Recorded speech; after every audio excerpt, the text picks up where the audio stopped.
Good morning dear students, कैसे हो आप सभी। ऑनलाइन क्लास में आपका हार्दिक अभिनंदन है।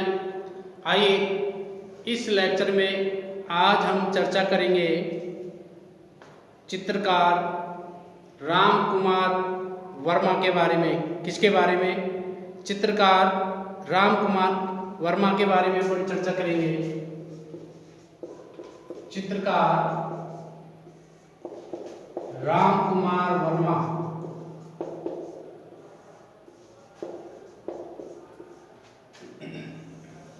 चित्रकार राम कुमार वर्मा के बारे में चर्चा होगी।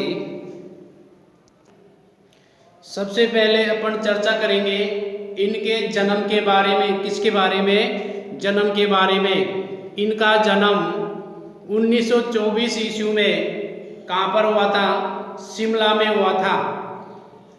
राम कुमार वर्मा का जन्म 1924 ईस्वी में शिमला में एक जगह थी भज्जी हाउस। क्या नाम थी? भज्जी हाउस कैथू। उस जगह का नाम था भज्जी हाउस कैथू। कहाँ पर है? शिमला में है। तो दोबारा सुनेंगे। अपन चर्चा करें चित्रकार राम कुमार वर्मा के बारे में, जिसमें चर्चा कर रहे हैं जन्म के बारे में। तो इनका जन्म सन 1924 ईस्वी में शिमला में भज्जी हाउस कैथू में हुआ था। इनके जो पिताजी थे, इनके पिताश्री का नाम था नंद कुमार वर्मा। क्या नाम था? नंद कुमार वर्मा। फिर इसके बाद में इनकी शिक्षा दिल्ली विश्वविद्यालय से अर्थशास्त्र में एमए किस सब्जेक्ट में हुई थी? अर्थशास्त्र में। यानी कि दिल्ली विश्वविद्यालय से अर्थशास्त्र में इन्होंने एमए किया, मास्टर डिग्री की अर्थशास्त्र से। उसके बाद सन 1950 से लेकर 1952 तक इन्होंने कला अध्ययन के लिए पेरिस में एक स्थान है जिसका नाम है आंद्रे लाहोत। क्या नाम है? आंद्रे लाहोत और फर्नाल्ड लिंगर, इन दोनों के निर्देशन में इन्होंने शिक्षा प्राप्त की। दोबारा सुनो, शिक्षा की बात कर रहे हैं अपन। इन्होंने दिल्ली विश्वविद्यालय से अर्थशास्त्र में एमए किया था। उसके बाद में सन 1950 से लेकर सन 1952 तक, यानी 1950 में प्रारंभ किया, 1950, 1951 और 1952 तक इन्होंने कला अध्ययन के लिए पेरिस में, और किसके अंडर में? आंद्रे लाहोत और दूसरे थे फर्नाल्ड लिंगर। इन दोनों के निर्देशन में इन्होंने कला अध्ययन किया, यानी कि चित्रकला का अध्ययन किया। उसके बाद में सन 1970 में इनको JRD, किसकी तरफ से? JRD फेलोशिप के अंतर्गत अमेरिका की इनको यात्रा करनी पड़ी।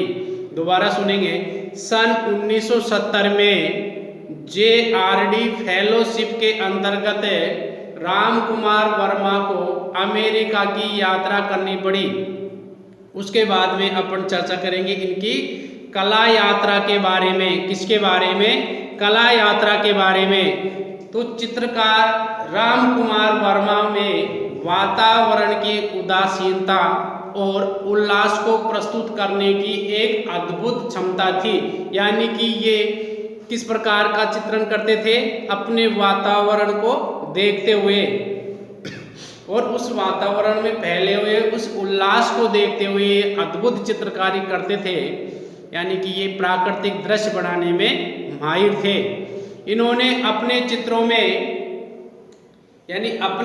में राम कुमार ने मानव की जो संवेदना है, अंदर की जो भावनाओं की जो संवेदना है उसको एवं त्रासदी को सामाजिक परिवेश के साथ में प्रस्तुत किया। जो त्रासदी है, जो डर है, उसको क्या किया? सामाजिक परिवेश के साथ, एक सामाजिक वातावरण के साथ में उसे संजोकर चित्रित किया। ये मनुष्य की सभ्यता के चित्रकार रहे हैं। अब क्वेश्चन ये आएगा कि मनुष्य की सभ्यता के चित्रकार कौन रहे हैं, या मनुष्य की सभ्यता के नाम से कौन सा चित्रकार फेमस था? तो आपका उत्तर हो जाएगा राम कुमार वर्मा। या फिर क्वेश्चन आएगा राम कुमार वर्मा को निम्न में से किस सभ्यता का चित्रकार कहा है? तो आपका आंसर हो जाएगा मनुष्य की सभ्यता। तो ये मनुष्य की सभ्यता के चित्रकार रहे हैं। इन्होंने ग्रीस देश की यात्रा की। किसकी? ग्रीस देश की यात्रा की, जहाँ प्राचीन, अर्वाचीन और यूनानी कला प्रणालियों पर इन्होंने अध्ययन किया, उस पर गौर किया। यही कारण है कि इनकी जो तकनीक है वो विभिन्न प्रभावों का मिला जुला असर है। इसी कारण से इनकी जो तकनीक है ये विभिन्न शैलियों की क्या दिखाती है? मिली जुली शैली को प्रभावित करती है। इसके बाद 1970 के बाद इनके चित्रों में अमूर्तता को कहते हैं इंग्लिश में मॉडर्न आर्ट। मॉडर्न आर्ट कौन सी होती है? जिसमें रंग तो समझ में आते हैं लेकिन उसकी आकृति हमें समझ में नहीं आती है। आप देखते हैं जितने भी महंगी महंगी पेंटिंग बिकी है वो कैसी है? मॉडर्न आर्टिस्ट की बनी हुई है, मॉडर्न आर्ट में बनाई हुई है। मॉडर्न आर्ट को हिंदी में बोलते हैं अमूर्तता। क्या बोलते हैं? अमूर्तता। तो 1970 के बाद इनके चित्रों में अमूर्तता यानी कि मॉडर्न आर्ट ज़्यादा दिखती रही है। उसके बाद राम कुमार के जो गुरुजी थे जिन्होंने इनको सिखाया था, अर्थात राम कुमार ने जिनसे पेंटिंग सीखी थी, इनके गुरुजी का नाम था फर्नाल्ड लीजे। क्या नाम था? फर्नाल्ड लीजे, जो क्यूब शैली के उस्ताद थे। किसके? क्यूब यानी घनवाद शैली के उस्ताद रहे हैं। उन्होंने भारत में अमूर्तता की शुरुआत की थी। उन्होंने भारत के अंदर अमूर्तता यानी मॉडर्न आर्ट की क्या की थी? शुरुआत की थी। 1960 से लेकर 1970 तक राम कुमार ने दृश्य चित्रों का ही ज़्यादातर सर्जन किया था। यानी कि 1960 से 1970 10 वर्ष तक राम कुमार वर्मा ने ज़्यादातर कैसे दृश्य बनाए? प्राकृतिक दृश्य चित्रण किया था। कैसे? प्राकृतिक चित्रों को बनाया था। तो एक बार इतना अपन लिखित में पढ़ लेते हैं। तो सबसे पहले अपन चर्चा कर रहे हैं इनके जन्म के बारे में। जन्म तो देखिए, इनका जन्म 1924 ईस्वी में, इनका जन्म सन 1924 ईस्वी में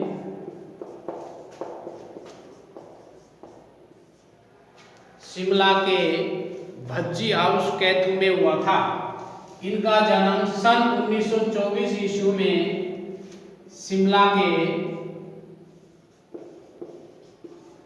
भज्जी हाउस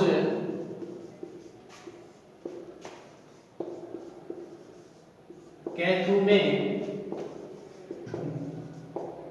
हुआ था। एक बार दोबारा से देख लो।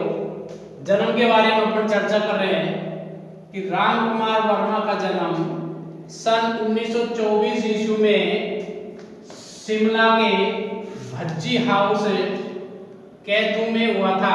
ये एक जगह का नाम है भज्जी हाउस कैथू, और ये कहाँ पर है? शिमला में है। कब हुआ था? सन 1924 ईस्वी में। किसका जन्म हुआ था? राम कुमार वर्मा का कैथू में हुआ था।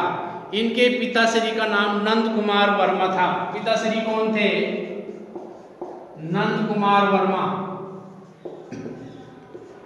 नंद कुमार वर्मा इनके पिताश्री थे।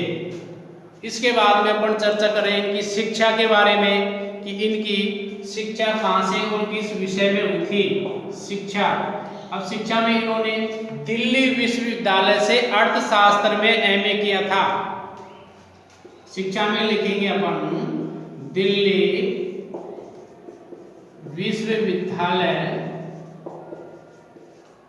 दिल्ली विश्वविद्यालय से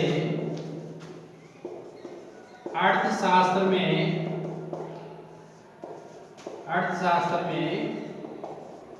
एमए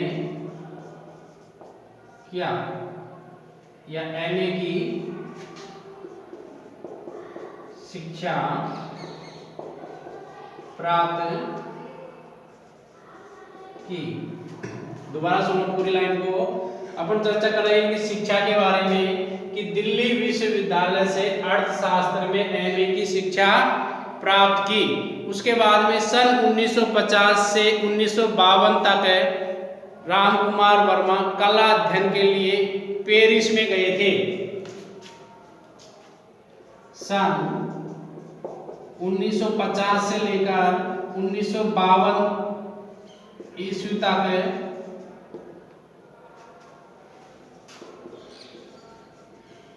राम कुमार वर्मा कला अध्ययन के लिए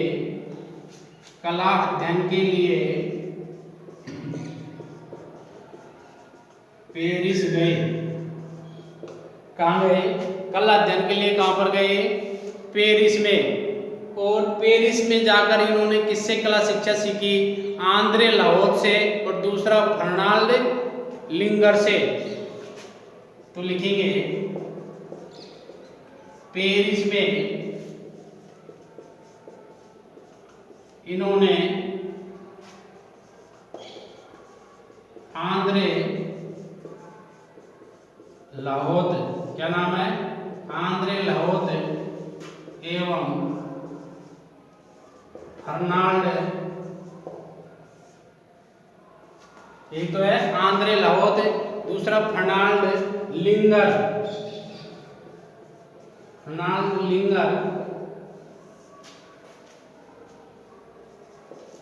दोनों से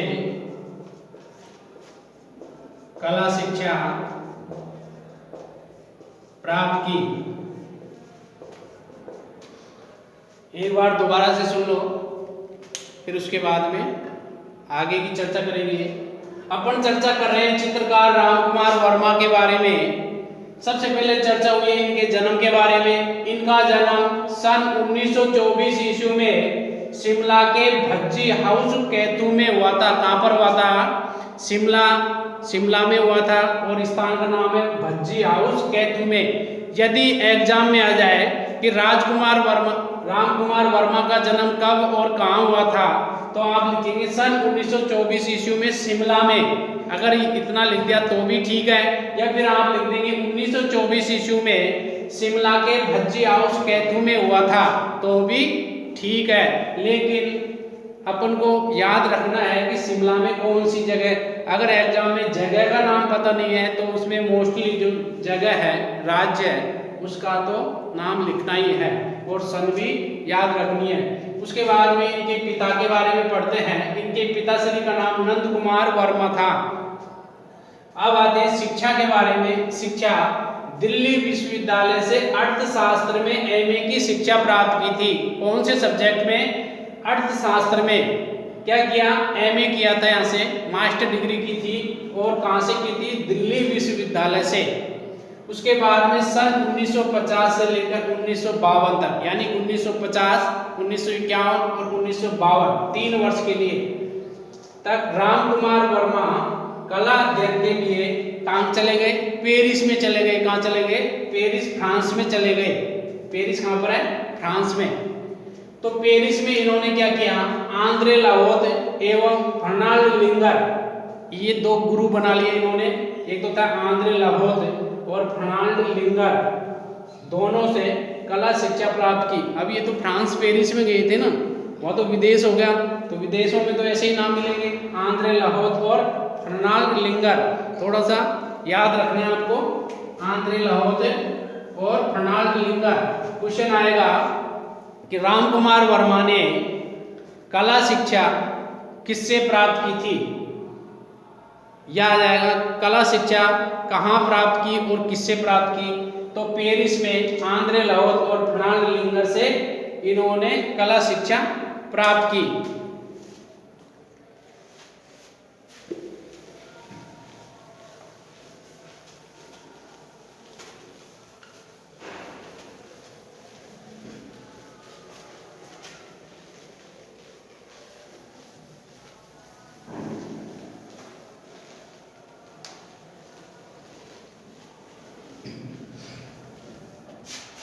उसके बाद में सन 1970 में, कब की बात है, 1970 की बात है, सन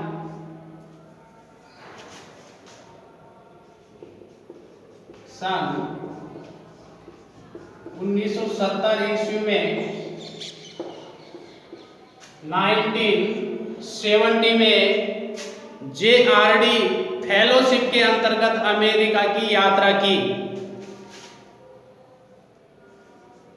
JRD 1970 ईस्वी में JRD फेलोशिप के अंतर्गत, JRD फेलोशिप के अंतर्गत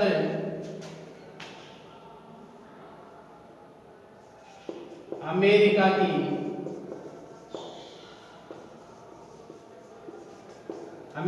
क्या की, यात्रा की।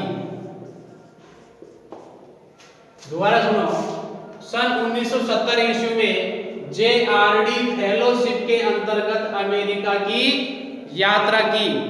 उसके बाद में अपन चर्चा करें इनकी कला यात्रा के बारे में। कला यात्रा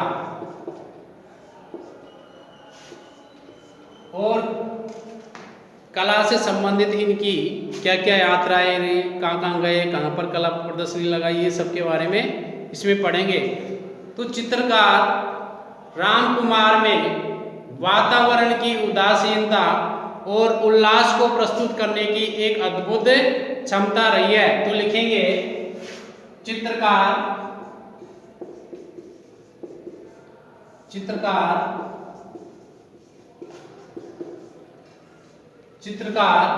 राम कुमार में वातावरण की उदासीनता, चित्रकार राम कुमार में वातावरण की उदासीनता, वातावरण की क्या, उदासीनता और उल्लास को प्रस्तुत करने की अद्भुत क्षमता रही है। उदासीनता के बाद में लिखेंगे और उल्लास को प्रस्तुत करने की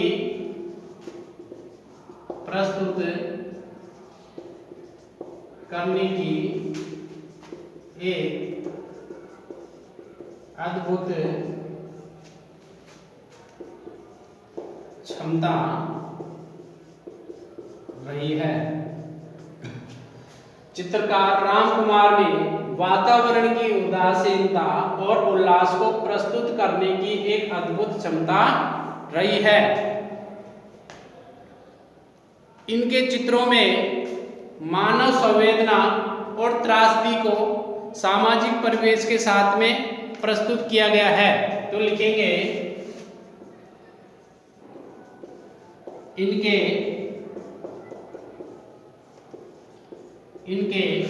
चित्रों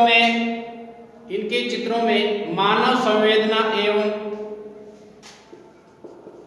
इनके चित्रों में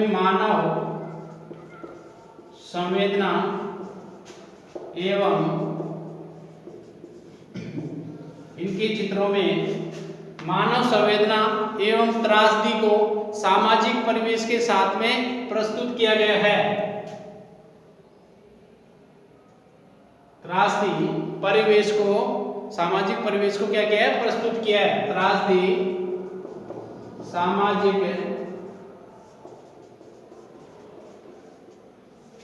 परिवेश को प्रस्तुत किया गया है। परिवेश को प्रस्तुत किया गया है। दोबारा सुनो पूरी लाइन। इनके चित्रों में मानव संवेदना, एक तो मानव संवेदना एवं त्रासदी सामाजिक परिवेश को क्या किया गया है, प्रस्तुत किया गया है।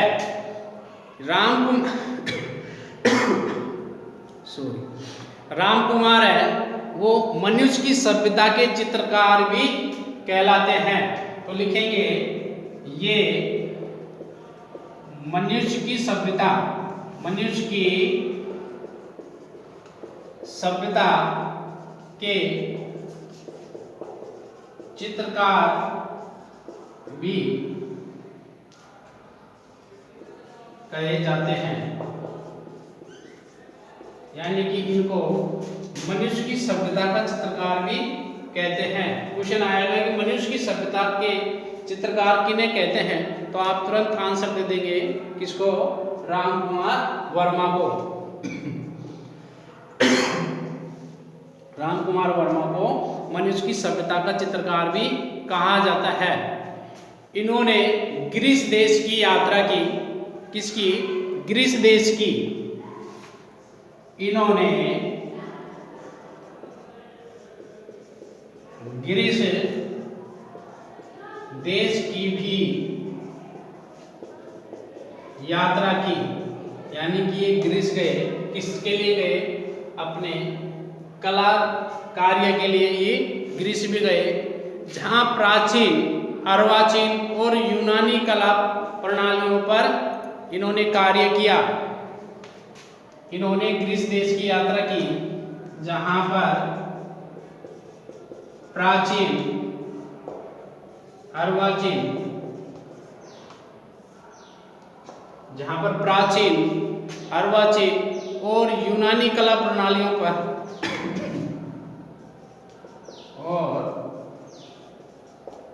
यूनानी कला प्रणालियों पर गौर किया या अध्ययन किया, और यूनानी कला प्रणालियों पर गौर किया। उसके बाद में यही कारण है कि इनकी तकनीक पर विभिन्न प्रभावों का मिला जुला असर है। तो लिख लेंगे यही कारण है,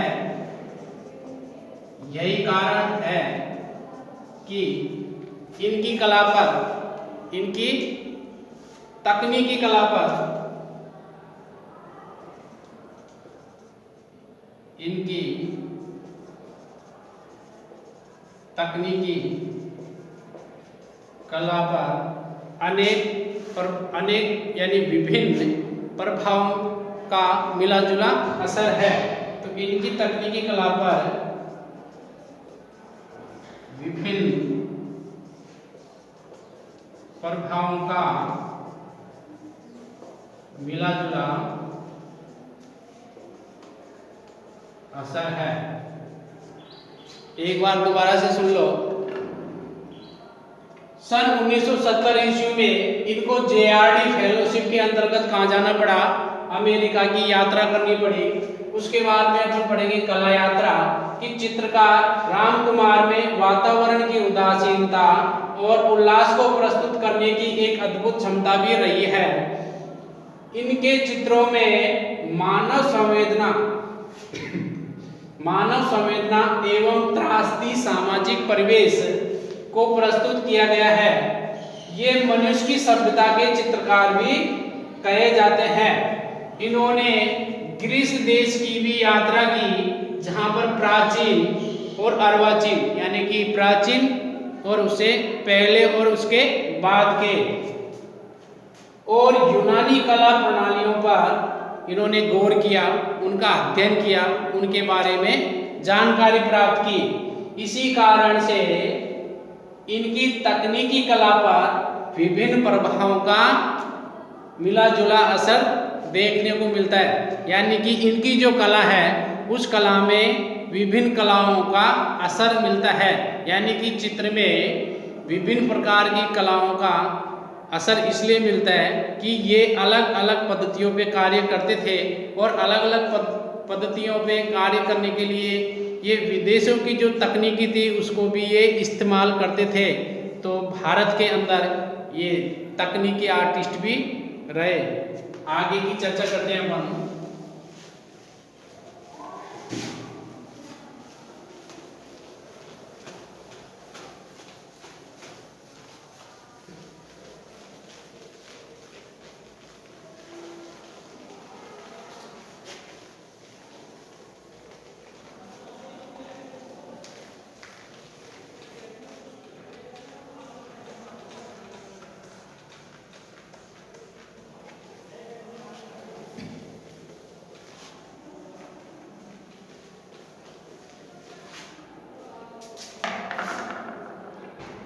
1970 के बाद में इनके चित्रों में मॉडर्न आर्ट ज्यादातर दिखती है। तो लिखेंगे सन 1970 ईस्वी के बाद इनके चित्रों में अमूर्तता को इंग्लिश में बोलते हैं मॉडर्न आर्ट। क्या बोलते हैं? Modern art. अमूर्तता ज्यादा दिखती है। दोबारा सुनो पूरी लाइन को। सन 1970 ईस्वी के बाद इनके चित्रों में अमूर्तता यानी कि मॉडर्न आर्ट ज्यादा दिखती है। अमूर्तता को बोलते हैं मॉडर्न आर्ट। राम कुमार के जो गुरु थे वो कौन थे? लिखेंगे यहाँ पे गुरु। राम कुमार के गुरु तो लिखेंगे राम कुमार के गुरु। तो राम कुमार के गुरु कौन थे? फर्नाल्ड लीजे थे। कौन थे? फर्नाल्ड लीजे। तो राम कुमार के गुरु कौन थे? फर्नाल्ड लीजे। कौन थे? फर्नाल्ड लीजे। फर्नाल्ड लीजे इनके गुरु थे और ये क्यूब शैली के उस्ताद थे। किसके? फर्नाल्ड लीजे थे जो क्यूब शैली के क्या थे? उस्ताद थे। दोबारा सुनो। अपन चर्चा करें इनके गुरु के बारे में कि राम कुमार के गुरु वो कौन थे? फर्नाल्ड लीजे थे। क्या नाम थे? क्या नाम था इनका? फर्नाल्ड लीजे। जो क्या थे? क्यूब शैली के। क्यूब यानी घन। इसको हिंदी में कहेंगे घन। क्यूब को क्या कहेंगे? घन।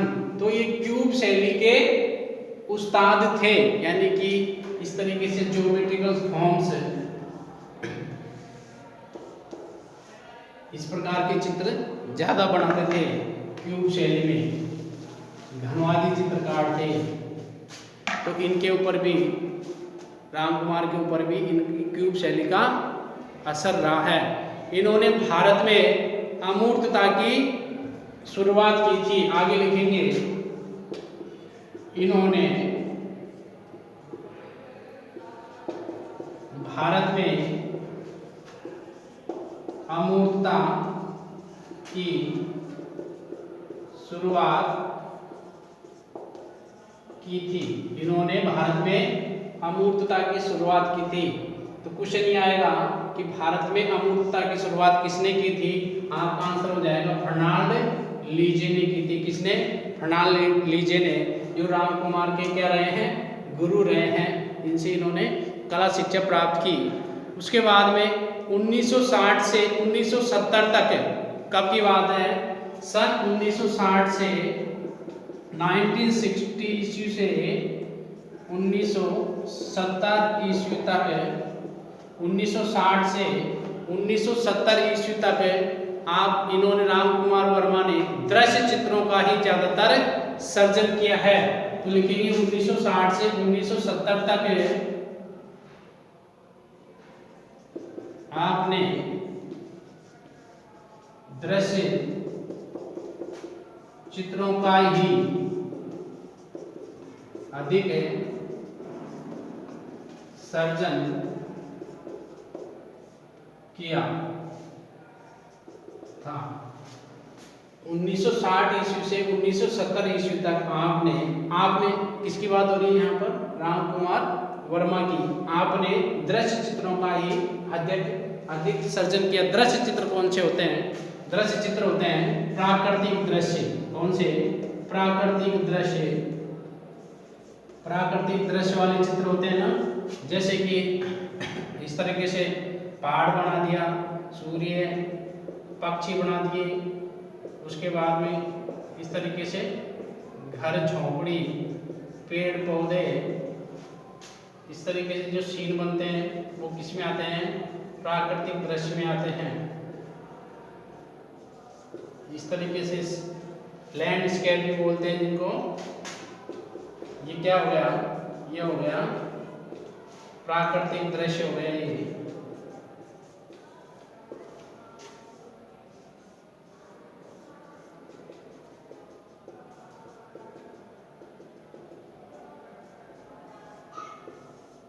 इस तरीके से अब ये क्या हो गया?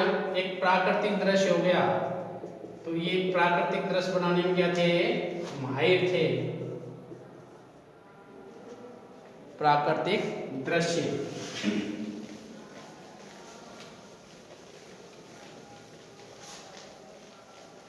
तो ये प्राकृतिक दृश्य बनाए इन्होंने कब से कब तक? 1960 से 1970 तक इन्होंने दृश्य चित्रों पर काफी सारा अध्ययन किया, यानी कि सर्जन कार्य किया। अब पढ़ते हैं अपन इनके प्रमुख चित्र, पुरस्कार, प्रमुख प्रदर्शनी। तो पहले प्रमुख चित्र पढ़ते हैं, इनके प्रमुख चित्र कौन कौन से रहे हैं।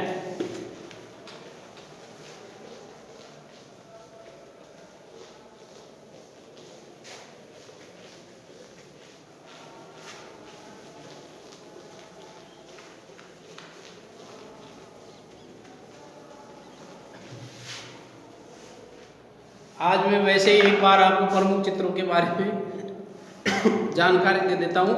उसके बाद में कल मैं वापस से आपको इनके जो चित्र है वो चित्र के माध्यम से ही वापस से एक बार बता दूंगा। तो आइए अपन चर्चा करें इनके प्रमुख चित्र कौन कौन से हैं। प्रमुख चित्र, इनके प्रमुख चित्रों में जैसे कि इन्होंने एक चित्र बनाया भूमि, जिसको इंग्लिश में बोलते हैं लैंड, क्योंकि लैंडस्केप भी बनाते थे, भूमि दृश्य। तो इनके चित्रों में आ जाएगा भूमि, और भूमि को इंग्लिश में बोलते हैं लैंड।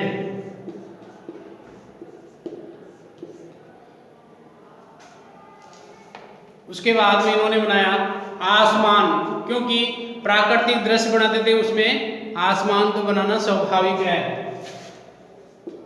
आसमान, एक तो भूमि बनाया, उसके बाद में आसमान नामक चित्र भी बनाया, उसके साथ ही भवन भी बना दिया।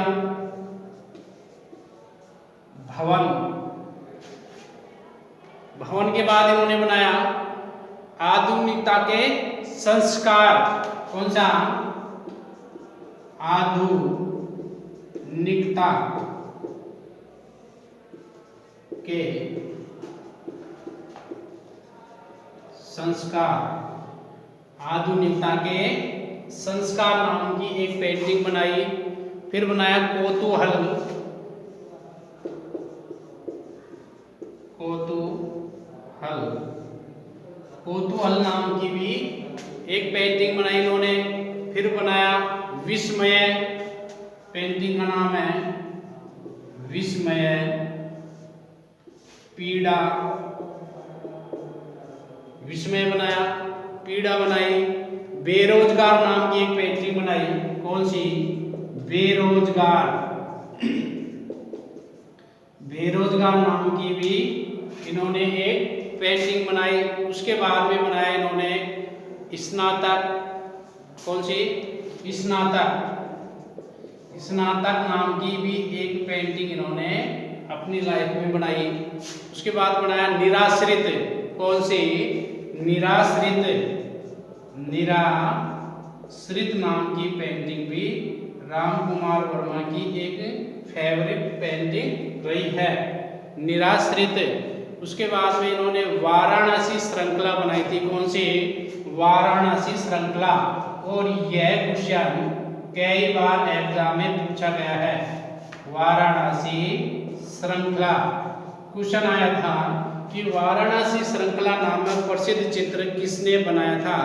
तो इसमें आंसर था राम कुमार वर्मा ने। उसके बाद में इन्होंने बनाया बोझ। पेंटिंग का नाम क्या है? बोझ। बोझ यानी कि किसी भी चीज का दबाव या प्रेशर, बोझ। उसके बाद बनाया इन्होंने खंडहर। खंडहर। खंडहर के बाद में नेक्स्ट पेंटिंग रही है इनकी घाट। कौन सी? घाट। यानी कि जब ये यहाँ पर गए ना वाराणसी संकल्प बनाने, तो वहां पर 84 घाट हैं। कितने घाट हैं? 84 घाट। तो उन घाटों के वहीं बैठ के ये स्केच और पेंटिंग करते थे, तो उनकी पेंटिंग होंगी घाट नाम से। किस नाम से? घाट नाम से। जैसे कि आप कभी भी कहीं भी गए हो, पुष्कर जी गए हो, तो वहाँ पर भी घाट है, या सोरू जी, गंगा जी, हरिद्वार जी जाते हैं तो वहाँ सब क्या बने हुए हैं? घाट बने हुए हैं। कभी किसी दादा परदादा के साथ, दादा और परदादी ये सब लोगों को पहुँचाने गए हो ना कभी तो देखना वहाँ पर घाट होंगे। उसके बाद में धूप छांव के बीच। पेंटिंग का नाम क्या है? धूप छांव के बीच। यानी कि धूप भी हो और छाया भी हो, तो धूप छांव के बीच नाम की पेंटिंग भी इनकी है। और वर्षों बाद एक पेंटिंग का नाम इन्होंने रखा वर्षों बाद। वर्षों बाद नाम की भी इनकी एक पेंटिंग रही है। परिजन। कौन सी पेंटिंग? पेंटिंग का नाम है परिजन, यानी अपने निजी जानकार। उसके बाद में शहर, सिटी नाम से पेंटिंग थी इनकी, सिटी, शहर। उसके बाद नदी व अंधेरे उजाले। नदी, नदी व अंधेरे उजाले। तो ये दो पेंटिंग है मानो, एक तो है नदी, दूसरी है अंधेरे उजाले। ये दो पेंटिंग होगी, नदी, अंधेरे उजाले। उसके बाद में वर्षा नाम की भी एक पेंटिंग रही है इनकी। कौन सी? वर्षा। उसके बाद में अलविदा नाम की पेंटिंग भी बनाई इन्होंने। कौन सी? अलविदा। वर्षा, अलविदा नाम की भी इनकी एक पेंटिंग रही है। इसके बाद में अतीत। पेंटिंग का नाम है अतीत। अतीत, हद से ज्यादा। उसके बाद में परिवार नाम की भी एक पेंटिंग बनाई इन्होंने, परिवार। और एक पेंटिंग बनाई दो बहनें। दो बहनें यानी दो सिस्टर, टू सिस्टर्स नाम की। ये पेंटिंग किसमें थी? लिथोग्राफ है ये, लिथोग्राफ। लिथोग्राफ। ये क्वेश्चन भी आया हुआ है कि राम कुमार वर्मा की टू सिस्टर्स नाम की पेंटिंग किस मीडियम में बनी हुई है? तो यह है लिथोग्राफ में। लिथो है एक चूना पत्थर। चूना पत्थर को ऊपर से उसकी परत को पहले घिसकर उसको प्लेन किया जाता है। उसके बाद में उसमें ग्लास पेंसिल। कौन सी? Glass pencil. जो ग्लास के ऊपर जिस पेंसिल से स्केच करते हैं, उस पेंसिल से इसके ऊपर स्केचिंग करते हैं। और उसके बाद में इसमें गोंद का पानी लगा देते हैं। फिर इसको दूसरे दिन आके साफ करते हैं, फिर वापस से इस पर गोंद का पानी। तो ये प्रोसेस 3 बार होता है। फिर उसके बाद में एक रोलर होता है, उससे इंक लगाते हैं। इंक लगाने के साथ साथ में इसमें पानी लेंगे, उस पानी से एक फोम, यानी होता है ना अपन राखी बांधते हैं, उसमें एक गद्दा होता है, एक फोम होता है। तो उस फोम, वैसे एक बड़ा फोम भी आता है, गद्दा बोलते हैं जिसको। उससे क्या है कि रोलर चलाएंगे, फिर इसके ऊपर पानी का स्पंज चलाएंगे, तो उससे ये होगा कि एक्स्ट्रा स्थान पर अगर कोई इंक लग जाती है तो वो साफ हो जाती है। इस प्रकार से 3 बार इसमें इंक लगाएंगे। लगाने के बाद में फिर इसके ऊपर सीट रखेंगे और जो मशीन होती है प्रिंट लेने की, उसमें इसे डाल देंगे और उस मशीन को घुमा देंगे। तो इस प्रकार से इसका प्रिंट छप जाएगा और उससे अपन हजारों प्रिंट ले सकते हैं। एक ही लिथो स्टोन से बनी हुई डिजाइन से अपन 1000 प्रिंट ले सकते हैं। तो पहले के ज़माने में जो अखबार है वो भी इसी प्रकार से छपते थे। तो दो बहनें नाम की इनकी एक फेवरेट पेंटिंग है। उसके बाद में इन्होंने एक पेंटिंग बनाई सौपन। कौन सी बनाई? सौपन। और ये जो सौपन नाम की पेंटिंग इन्होंने तेल चित्र, ये तेल चित्र इनका क्या है? तेल चित्र, यानी कि ये इनकी ऑयल पेंटिंग है। उसके बाद में इन्होंने बनाई श्रद्धांजलि। कौन सी? श्रद्धांजलि।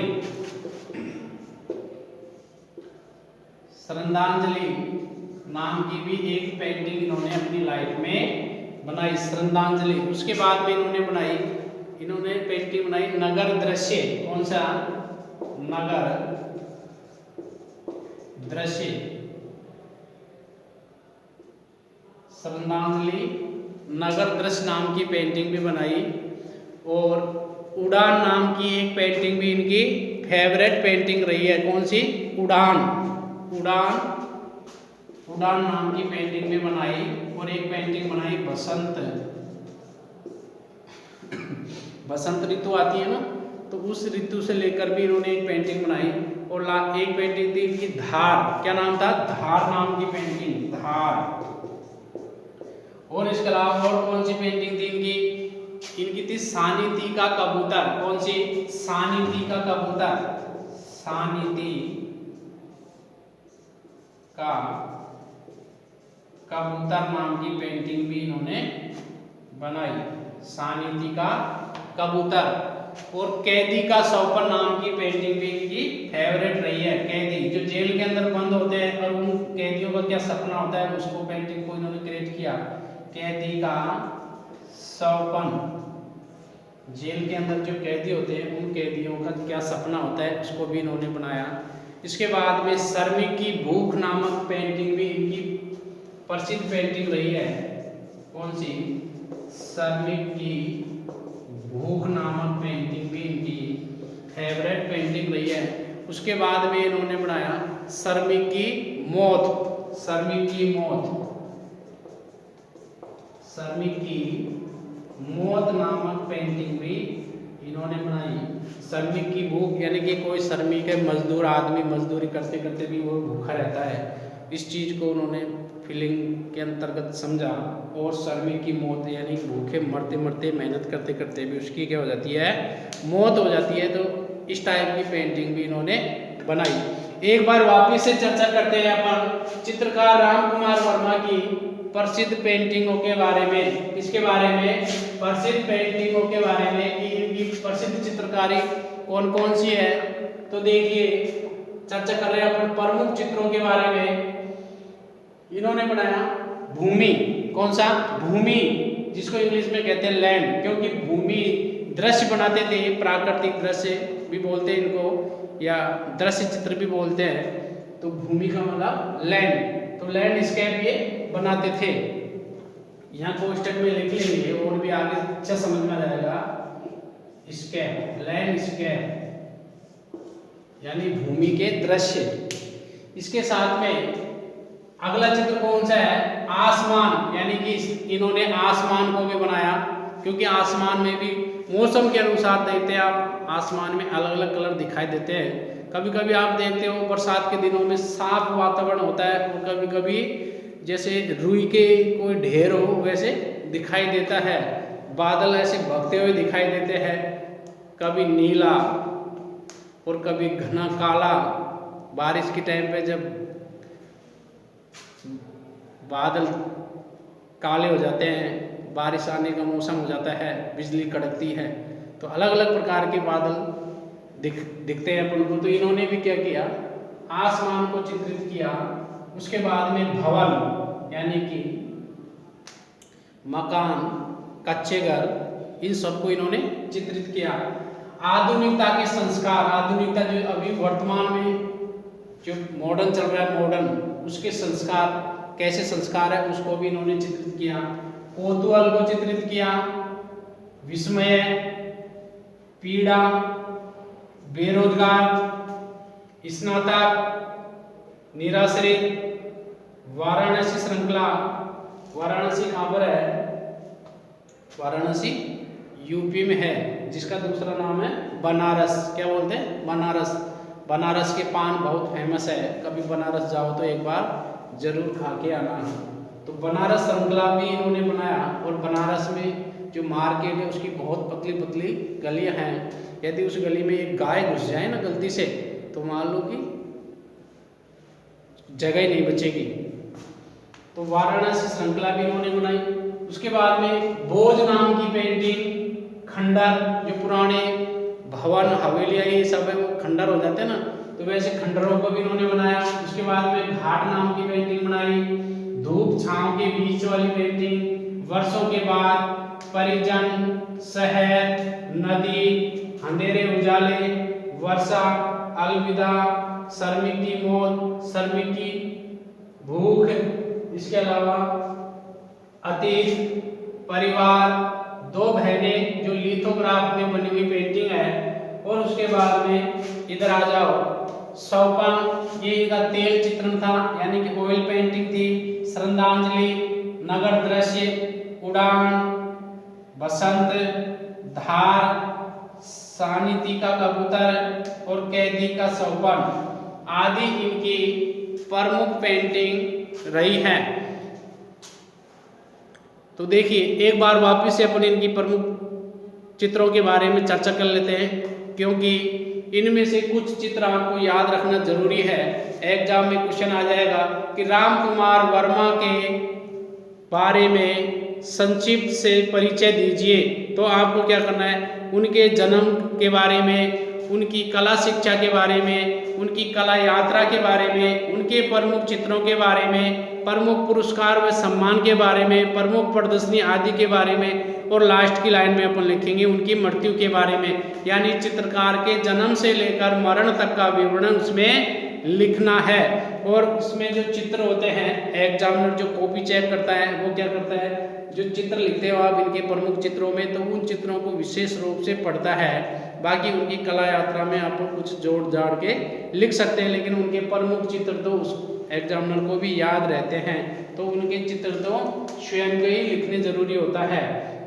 तो एक बार देखो, अपन प्रारंभ करते हैं बैक साइड से, यानी पहले अपन ने पढ़ा अप साइड से, अब पढ़ेंगे अपन डाउन साइड से। तो देखिए, श्रमिक की मौत, आप भी मेरे साथ बोलेंगे ताकि याद हो जाएगा। श्रमिक की मौत, श्रमिक की भूख, अंधेरे उजाले,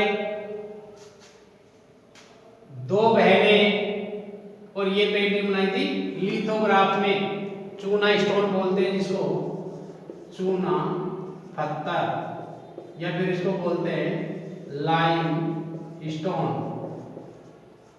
कौन सा, लाइम स्टोन या चूना पत्थर।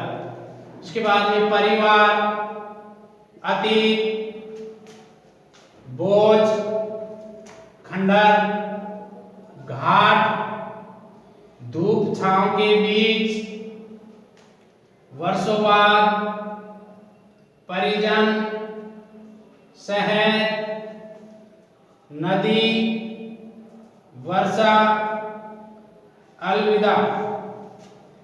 फिर इधर आ जाओ, वाराणसी या बनारस श्रृंखला, निराश्रित, स्नातक, बेरोजगार, पीड़ा, विस्मय, कौतूहल, आधुनिकता के संस्कार, भवन, आसमान, भूमि, लैंडस्केप जिसको बोलेंगे, कैदी का सौपन,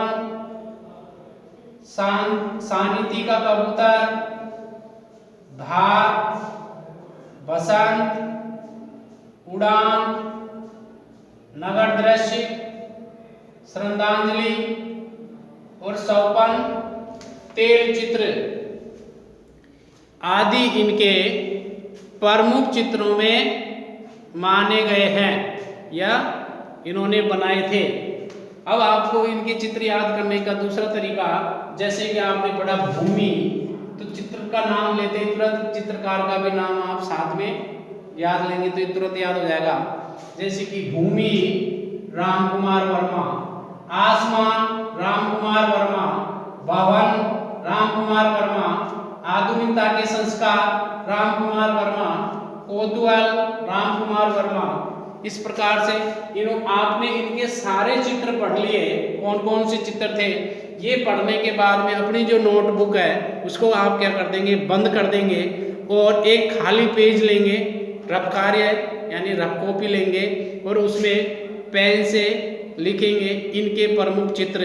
अब आपको देखना है कि आपको इनके 30-40 यानी 25 तो होंगे करीब, इनके 25-30 चित्रों में से कितने याद होते हैं। तो वो याद हुए जो चित्र है वो आप उसमें लिख देंगे, तो उससे आपकी मेमोरी का पता चल जाएगा कि आपकी मेमोरी कितनी तेज है।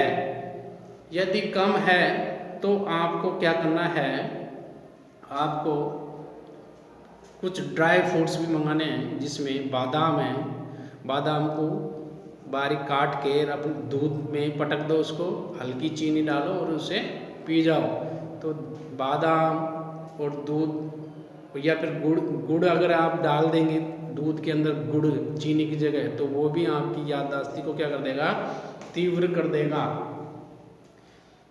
और सबसे मेन बात अपनी साइकोलॉजी की, अपने माइंड को अगर आप सही रखेंगे ना, तो आप चाहे लाल मिर्ची खा लो डेली है ना, तो भी आपका दिमाग तेज हो जाएगा।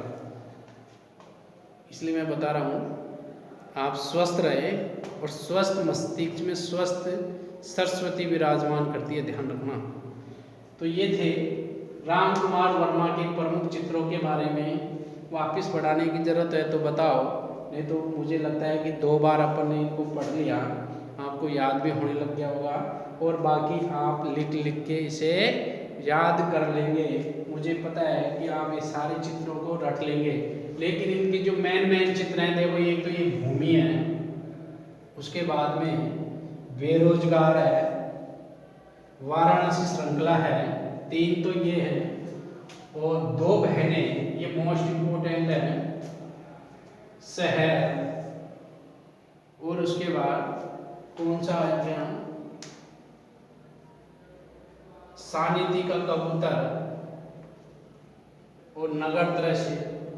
ये चित्र तो आपको कम से कम 101% याद रखना है, क्योंकि एग्जाम की दृष्टि से इन चित्रों को ज़्यादा बार पूछा गया है। तो बेरोजगार नामक पेंटिंग किसकी है, राम कुमार वर्मा की है। वाराणसी श्रृंखला नामक सीरीज किसने बनाई थी, किसने बनाई, राम कुमार ने। या फिर 2 बहनें नामक पेंटिंग राम कुमार की है, लेकिन किस माध्यम में बनी है, लिथोग्राफी माध्यम में बनी हुई है। और इसके अलावा सानिधि का कबूतर निम्न में से किस चित्रकार की प्रसिद्ध पेंटिंग है, तो उसमें 4 ऑप्शन आ जाएंगे, M.F. हुसैन, कृपाल सिंह शेखावत और राम कुमार वर्मा या राजा रवि वर्मा। तो वहाँ पर क्या करते हैं अपन, गलतियाँ कर देते हैं, क्योंकि कई बार ऑप्शन 4थे नंबर पे होता है और पहले पे गलत, दूसरे पे भी गलत, तीसरे पे गलत। तो अपन क्या करते हैं, 3 ऑप्शन पढ़ते हैं, 4थे तक पहुँचते नहीं है, और अपन सोच लेते हैं हाँ ये सही है, राजा रवि वर्मा, क्योंकि अपन ने पढ़ा था नाम के पीछे वर्मा ही था, लेकिन ये पता नहीं था कि वो राजा रवि वर्मा था या राम कुमार वर्मा था। इस चीज़ का विशेष ध्यान रखेंगे, क्योंकि इनका जन्म 1924 में हुआ था शिमला में, और जो राजा रवि वर्मा है उसका जन्म 1848 ईस्वी में किल्ली मिन्नूर एक शहर है, कहाँ का, केरल का, वहाँ पर उनका जन्म हुआ था। तो ये चर्चा हुई आज आपके राम कुमार वर्मा चित्रकार। कल अपन पढ़ेंगे इनके पुरस्कार के बारे में, प्रमुख प्रदर्शनी के बारे में, और यदि कोई इनकी पेंटिंग बिकी है तो उसके बारे में भी अपन क्या करेंगे, चर्चा करेंगे। चलो मिलते हैं नेक्स्ट लेक्चर में, तब तक के लिए जय हिंद, जय भारत और भारत माता की जय हो।